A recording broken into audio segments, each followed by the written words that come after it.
Hello everyone, welcome back once again. चलिए अभी हम करने वाले हैं ओटी का नेक्स्ट लेक्चर स्टार्ट। जैसे कि हमने फर्स्ट यूनिट स्टार्ट करी थी, अभी मैं वो कंटिन्यू नहीं करी, मैं लास्ट यूनिट से स्टार्ट करी हूँ।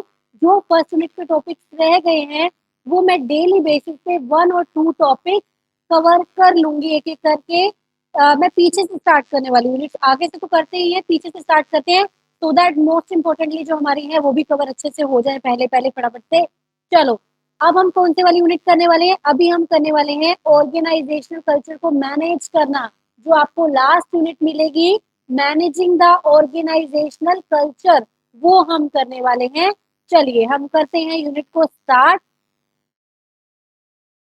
अब हमारी यूनिट का नेम क्या है? हमारी यूनिट का नेम है मैनेजिंग द ऑर्गेनाइजेशनल कल्चर। अब एक बात आप मुझे बताओ, क्या आप डायरेक्टली ऑर्गेनाइजेशन के कल्चर को मैनेज कर सकते हो? आपने यूपीएससी की स्टडी स्टार्ट करी, क्या आप सिलेबस को मैनेज कर सकते हो बिना पढ़े कि सिलेबस है क्या? आपको देखना पड़ेगा ना कि क्या सिलेबस है। तो सेम एज हमें पहले ऑर्गेनाइजेशनल कल्चर के मीनिंग को समझना पड़ेगा। Only after that we can manage the organisational culture. You getting my point ना? किसी भी चीज को मैनेज करने से पहले उसको समझो कि वो कहता क्या है, उसका मीनिंग क्या है। तो चलिए हम क्या स्टार्ट करेंगे? हम स्टार्ट करेंगे ऑर्गेनाइजेशनल कल्चर के मीनिंग से। क्या कहता है ये? Organisational culture can be defined as, कैसे डिफाइन कर सकते हैं हम उसको? ग्रुप नॉर्म्स, कि उस ऑर्गेनाइजेशन में क्या रूल्स फॉलो होते हैं, क्या वैल्यूज है वहां की, क्या लोगों की मान्यताएं हैं, क्या बिलीफ सिस्टम है उनका, एंड क्या उनकी अजम्पशंस है। एक ऑर्गेनाइजेशन में क्या अजम्पशंस प्रैक्टिस की, सॉरी, एक ऑर्गेनाइजेशन में क्या अजम्पशंस प्रैक्टिस की जाती हैं। मान लो कोई ऑर्गेनाइजेशन है, वो क्या करती है, उसने अपनी ऑर्गेनाइजेशन की टाइमिंग रखी हुई है 7 ऑनवर्ड, लेकिन अनदर ऑर्गेनाइजेशन है वो 11 बजे अपने एम्प्लॉयज को बुलाती है। अब क्या हुआ? तो दोनों की क्या है, वैल्यूज अलग अलग होगी, बिलीफ सिस्टम अलग अलग होंगे। हो सकता है जो 7 वाली है वो ये मानती हो अर्ली मॉर्निंग काम स्टार्ट करने से आप फ्रेशली फटाफट से काम कंप्लीट कर सकते हो, और जो 11 ओ क्लॉक अपने एम्प्लॉयज को बुला रहा है उसकी assumption क्या पता कुछ और हो। तो क्या हुआ, हमें इन सब चीजों को देखना पड़ेगा मैनेज करने से पहले कि उनके बिलीव क्या है, उनके वैल्यू सिस्टम क्या है, उनकी एजम्पशन क्या है, जो कि एक ऑर्गेनाइजेशन में प्रैक्टिस की जाती है, जो कि एक ऑर्गेनाइजेशन में प्रैक्टिस की जाती है। आई होप आपको समझ में आएगा। फिर से देखो, organisational culture can be defined as group norms. Organisation culture कैसे डिफाइन करते हैं? ग्रुप में क्या नॉर्म्स है, मतलब रूल्स रेगुलेशन क्या है, क्या उनकी वैल्यूज हैं, क्या उनके बिलीफ सिस्टम है, एंड क्या वो अजम्पशन प्रैक्टिस करते हैं अपनी ऑर्गेनाइजेशन में। इन्हीं सबको जब हम कंबाइंड कर देंगे तो क्या बन जाएगा? ये बन जाएगा ऑर्गेनाइजेशनल कल्चर। ये क्या बन जाएगा? ये बन जाएगा ऑर्गेनाइजेशनल कल्चर। ऑर्गेनाइजेशनल कल्चर को हम क्या बोलते हैं? कॉर्पोरेट कल्चर भी बोलते हैं। ऑर्गेनाइजेशनल कल्चर को हम क्या बोलते हैं? कॉर्पोरेट कल्चर भी बोलते हैं, जो कि रिप्रेजेंट करता है common perception shared by the employees. Culture कैसे बनता है? आपका क्या माहौल है वहां पे? माहौल कैसे बनता है? जो एम्प्लॉइज का कॉमन परसेप्शन है, जो एम्प्लॉइज का कॉमन परसेप्शन है, जब वो शेयर होता है तो क्या बन जाता है? तो परसेप्शन जो है वो कॉर्पोरेट कल्चर को बना देती है। In other words, organisational culture consist of, organisational culture में क्या क्या आता है? इसमें आते हैं norms, value and unwritten codes of conduct. अब एक बात बताओ, एक पर्सन एक मशीन पे ऑलरेडी काम कर रहा है, तो क्या वो लिखना पड़ेगा यहाँ मैं काम करूँ आप यहाँ से चले जाइए? नहीं, वो अनरिटन कोड है। वो कोड ऑटोमेटिकली डिफाइंड है कि अगर एक पर्सन यहाँ बैठ के काम कर रहा है तो दूसरा वहां के डिस्टर्ब नहीं करेगा। तो अनरिटन कोड ऑफ कंडक्ट एक ऑर्गेनाइजेशन के क्या होते हैं? The culture of each organisation is unique and distinct. ये बात तो आप पता ही होगी आपको कि हर ऑर्गेनाइजेशन का माहौल कल्चर अलग होता है। अब एक बात बताओ, अगर कल्चर सेम होता तो आप ऐसे क्यों बोलते कि अगर मुझे दूसरी ऑर्गेनाइजेशन ज्वाइन करनी है तो वहां एडजस्ट होने में टाइम लगता है। Why so?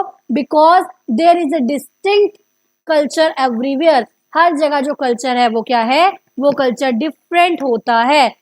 It guides the behaviour of organisation employ. अब मैं एक मैं ऑर्गेनाइजेशन में जा रही हूँ, वहां पे कैसा कल्चर है तो मैं वैसे ही तो देख के बिहेव करूंगी ना। तो जो कल्चर होता है वो एम्प्लॉइज को गाइड करता है how they should behave in this kind of organisation, है ना। तो कल्चर से तो हम आइडिया लगाते हैं ना ये कैसे रहते हैं लोग, क्या इनका स्टैंडर्ड ऑफ लिविंग है। तो कल्चर के अकॉर्डिंगली हम क्या करते हैं, बिहेवियर को हमारे गाइडेंस मिलती है। कैसे मिलती है? क्योंकि कुछ स्टैंडर्ड्स होंगे वहां पे, कुछ एक्सेप्टेबल बिहेवियर होंगे। एक आप ऑर्गेनाइजेशन में जाते हो वहां पूरी मारधाड़ चलती है, एक ऑर्गेनाइजेशन में आप हो वहां बहुत सूदिंग काम चल रहा है, बहुत स्मूथ तरीके से काम होता है। तो आपको देखना पड़ेगा ना कि इस ऑर्गेनाइजेशन में एक्सेप्टेबल बिहेवियर क्या है, इस ऑर्गेनाइजेशन में एक्सेप्टेबल बिहेवियर क्या है। आई होप आपको समझ में आ गया होगा। नॉर्मल हमने पढ़ा कि सब ऑर्गेनाइजेशन के जो कल्चर है वो अलग अलग होते हैं। तो ये वैल्यूज हैं, बिलीफ सिस्टम है, अनरिटन कोड है, जिससे आपको गाइड मिलेगा कि हाउ यू शुड बिहेव आपको कैसे करना है। कैसे पता चलेगा? क्योंकि वहां के कुछ स्टैंडर्ड्स होंगे एंड एक्सेप्टेबल बिहेवियर होगा कि ये बिहेवियर आप करोगे तो एक्सेप्टेबल है, अदरवाइज अनएक्सेप्टेबल बिहेवियर आपका। ठीक है, अब देखते हैं हम डेफिनेशन। एच एस बेकर की डेफिनेशन क्या कहती है? डेफिनेशन बोलती है organisational culture. Organisational culture refer किसको करता है? एक सिस्टम। सिस्टम किस चीज का? Shared meaning. Shared meaning held by the members.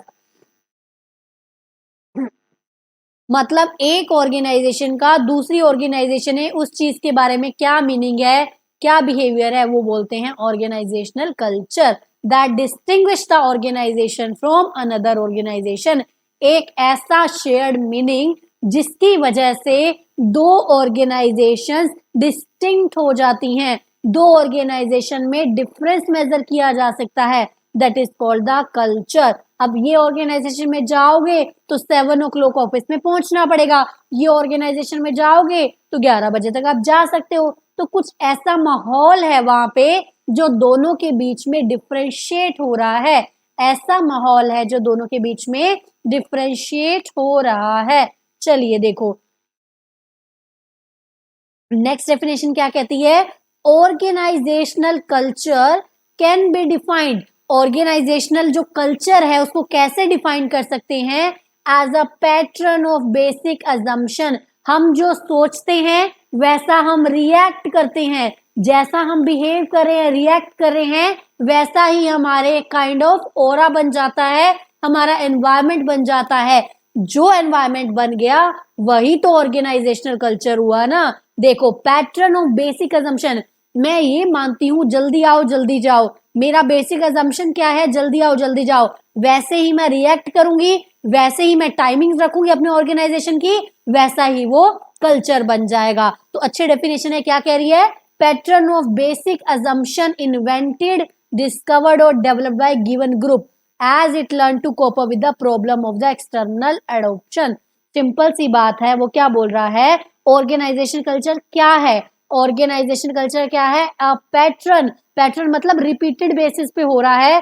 Basic assumption आप क्या सोचते हो जो आपने इन्वेंट करी, डिस्कवर करी या फाउंड आउट करी। कैसे फाइंड करी होंगी आपने? हो सकता है मैंने देखा हो देर से एम्प्लॉइज आ रहे हैं, देर से जा रहे हैं, देर से सो रहे हैं, उनकी हेल्थ खराब हो रही है, तो मैंने क्या किया? कहीं से ऑब्जर्व किया, कहीं से ऑब्जर्व किया, लर्न किया, ताकि अब मैंने सोचा इस प्रॉब्लम को कैसे सॉल्व किया जाए। जो एक्सटर्नली मुझे प्रॉब्लम देखने को मिल रही है उसको कैसे सॉल्व किया जाए, उसके साथ साथ इंटरनली मुझे इंटीग्रेशन करना पड़ेगा। एक्सटर्नल चीजों को मैनेज करने के लिए इंटरनली कुछ चेंजेस करने पड़ेंगे।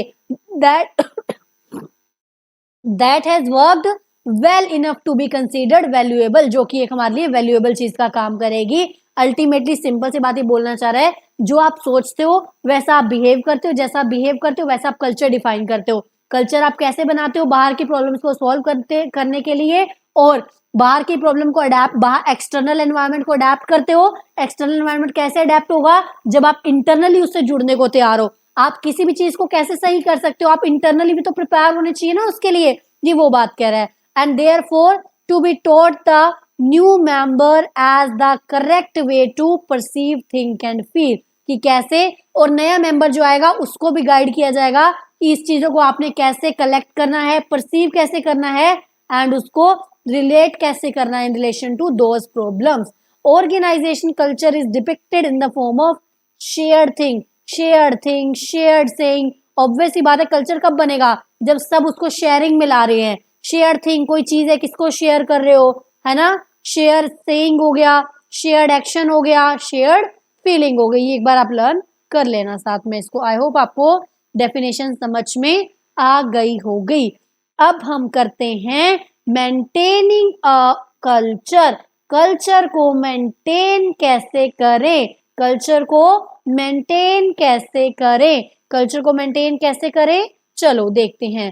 Once a culture has been created, एक बार अगर आपने कल्चर बना लिया, देयर आर प्रैक्टिसेस, बहुत सारी आपको काम करने पड़ेंगे, बहुत सारी प्रैक्टिसेस फॉलो करनी पड़ेंगी, so that it helps to keep it alive.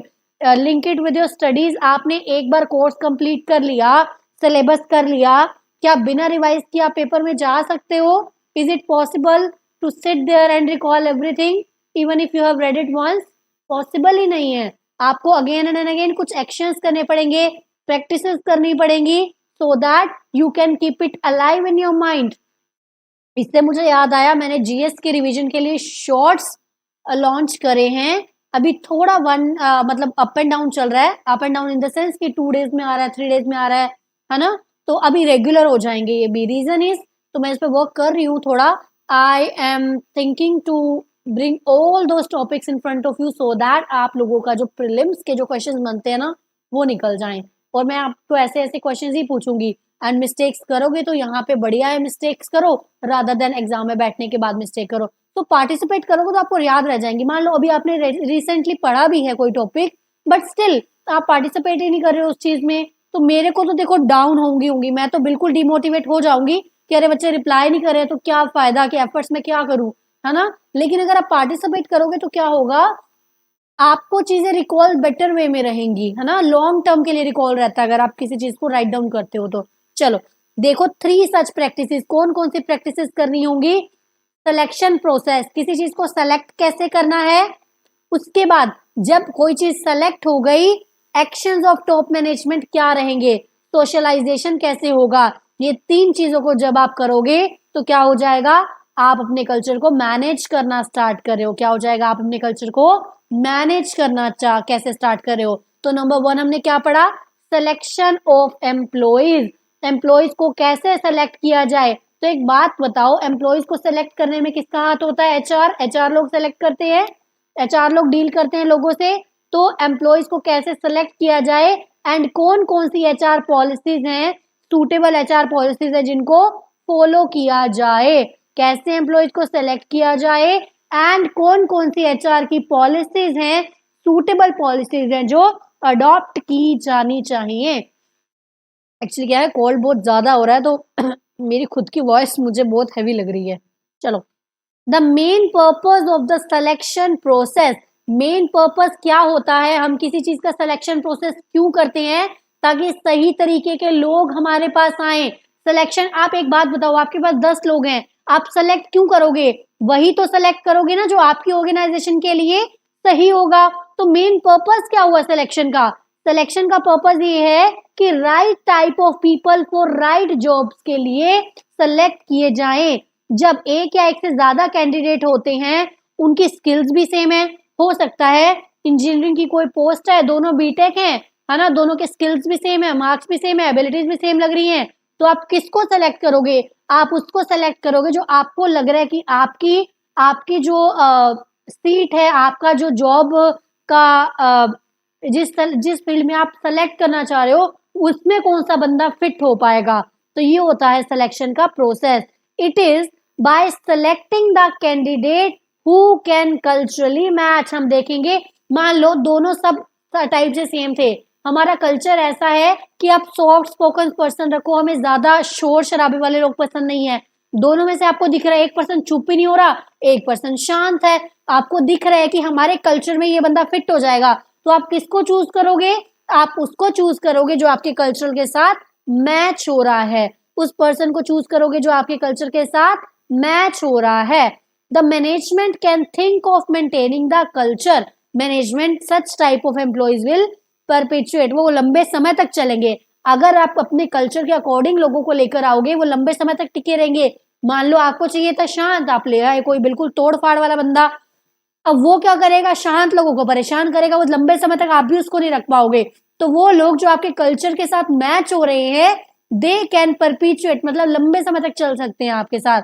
Tradition जिनके बिलीव सेम सेम होंगे तो वो अच्छे से मैनेज हो जाएगा। चलो नेक्स्ट हम देखते हैं एक्शंस ऑफ टॉप मैनेजमेंट, या फिर ओबी प्रैक्टिसेस क्या हैं, कल्चरल वैल्यूज क्या हैं। देखो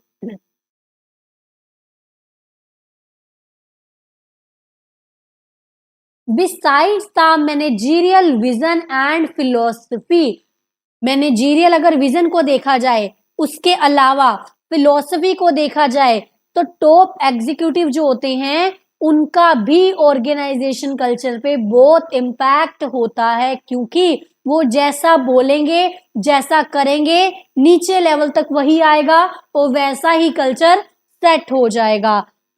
दो व्हाट दे से, how they behave, senior executive establishment that filter down through, obvious सी बात है जो आपके सीनियर्स हैं वो कैसे बिहेव कर रहे हैं, कैसे बिलीव करते हैं किन चीजों में, कैसे वो बिहेव कर रहे हैं, वही टॉप डाउन नीचे आएगा एंड अल्टीमेटली वो कल्चर बन जाएगा।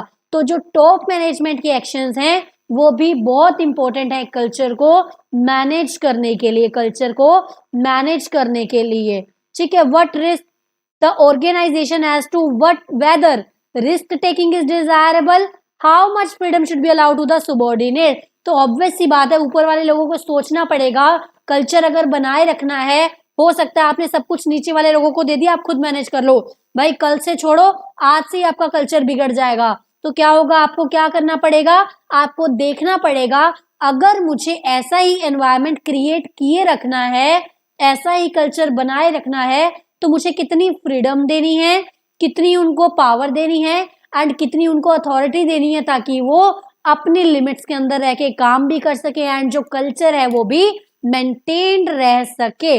देखो उसके बाद क्या है, adopting the suitable OB practice, आपको देखना पड़ेगा ऑर्गेनाइजेशन के बिहेवियर जो हम पढ़ चुके हैं सब्जेक्ट, उसकी क्या क्या क्या प्रैक्टिसेस आप फॉलो कर सकते हो, सच एज लीडरशिप आप फॉलो कर सकते हो, टू वे कम्युनिकेशन होना चाहिए, वन में कम्युनिकेशन होगा तो एम्प्लॉइज फ्रस्ट्रेट हो जाएंगे, ना काम करेंगे, माहौल भी बिगड़ जाएगा। तो आपको ये देखना पड़ेगा ऐसी कौन कौन सी ओबी की प्रैक्टिसेस हैं आप फॉलो कर सकते हो, सो दैट आप कल्चरली फिट रहो, कल्चर जो है आपकी ऑर्गेनाइजेशन का वो फिट रह सके। ठीक है, practising the culture value norms traditions regularly such as display of culture ideal of promote in the factory premises onwards, कैसे आप काम कर सकते हो, क्या क्या आपको स्लोगन्स लगाने चाहिए फैक्ट्री प्रीमाइसेस में, है ना, जो लोगों को मोटिवेट करेंगे, क्या डिस्प्ले होना चाहिए, क्या डिस्प्ले नहीं होना चाहिए, तो वो सब पॉलिसीज ओबी की प्रैक्टिसेस आपको करनी पड़ेंगी,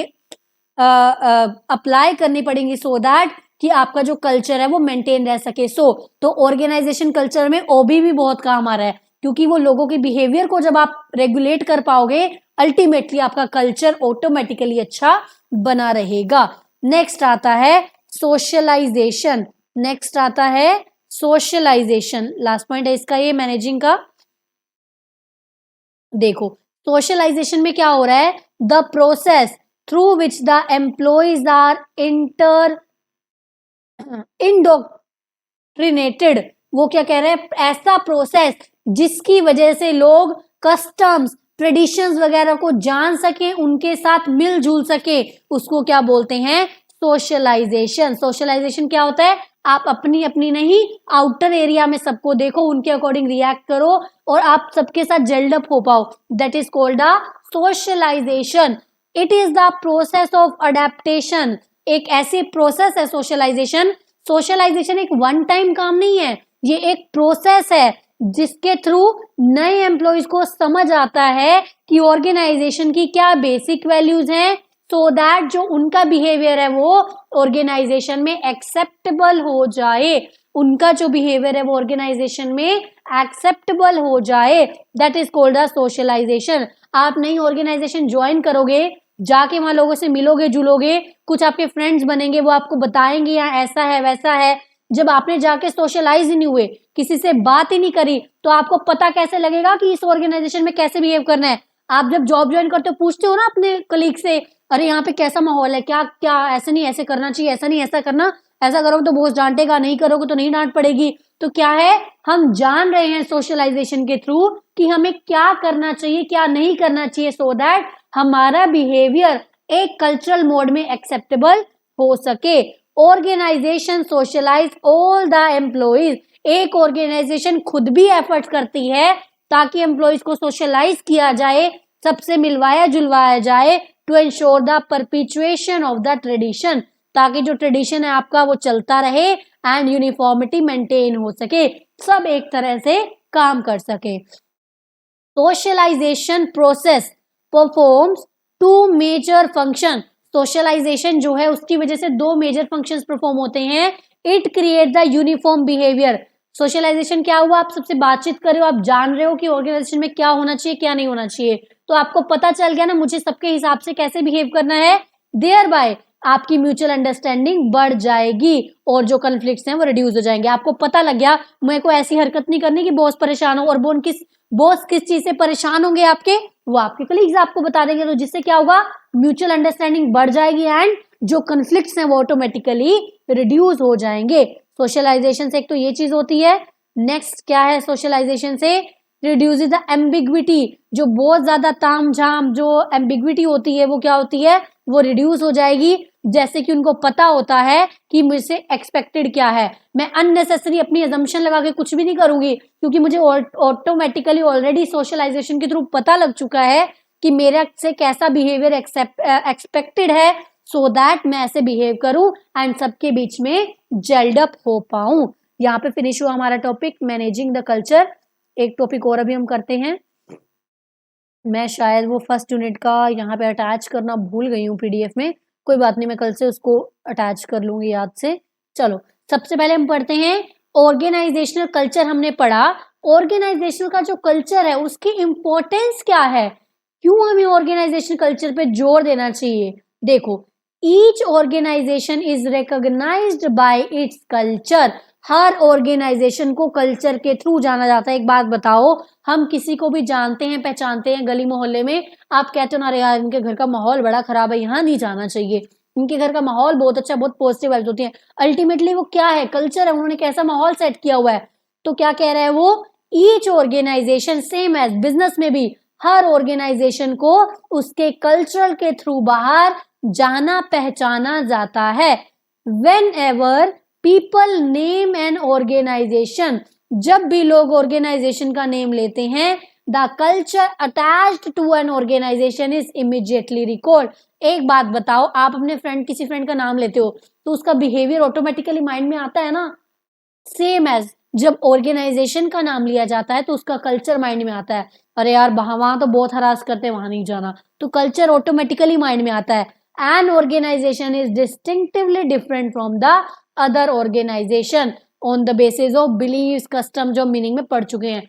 एक ऑर्गेनाइजेशन दूसरे ऑर्गेनाइजेशन डिफरेंट कैसे होती है, बिलीव्स कस्टम्स वैल्यूज नॉर्म्स, इन सब के बेसिस पे वो दूसरी ऑर्गेनाइजेशन से डिफरेंट कहलाई जाती है। अब देखो क्या क्या इंपॉर्टेंस है हम वो पढ़ते हैं, क्या क्या बेनिफिट हो रहे हैं, सो दैट हमें ऑर्गेनाइजेशन कल्चर पे ध्यान देना चाहिए। नंबर 1 क्या कह रहा है, organisational culture creates the boundaries beyond which no employees are permitted to गो।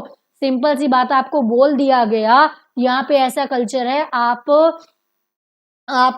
मार धाड़ हिंसा गुस्सा ये सब नहीं दिखा सकते हो, तो आपको अपने रूल्स एंड रेगुलेशंस पहले ही पता लगे, आपको अपनी बाउंड्रीज ऑलरेडी पता चल गई कि यहाँ पे ये बाउंड्रीज है, अगर मुझे बाउंड्रीज में मैं रह सकता हूँ तो मैं एंटर करूँ नहीं तो नहीं जाऊं, है ना। तो बाउंड्रीज की वजह से क्या होता है, एम्प्लॉइज को पता होता है कि किस लेवल तक मुझे बिहेव करना है, they automatically observe the organisation standards and norms. तो ऑटोमेटिकली सिंपल सी बात है, जब आपको कल्चर का पता लग गया तो आपकी अपनी बाउंड्रीज का भी पता चल गया, क्या उनके बिलीफ सिस्टम है, क्या नहीं है, क्या कितना एक्सटेंड तक मेरी मर्जी चलेगी, कहाँ तक मैं जा सकता हूँ, नहीं जा सकता। तो अल्टीमेटली कल्चर ही नहीं होगा, आप कल्चर पे ध्यान नहीं दोगे तो कोई भी कुछ भी करेगा अपनी मर्जी से और ऑर्गेनाइजेशन कभी भी सक्सीड नहीं कर पाएगी। नेक्स्ट आता है इन्फ्लुएंस द एम्प्लॉइज बिहेवियर।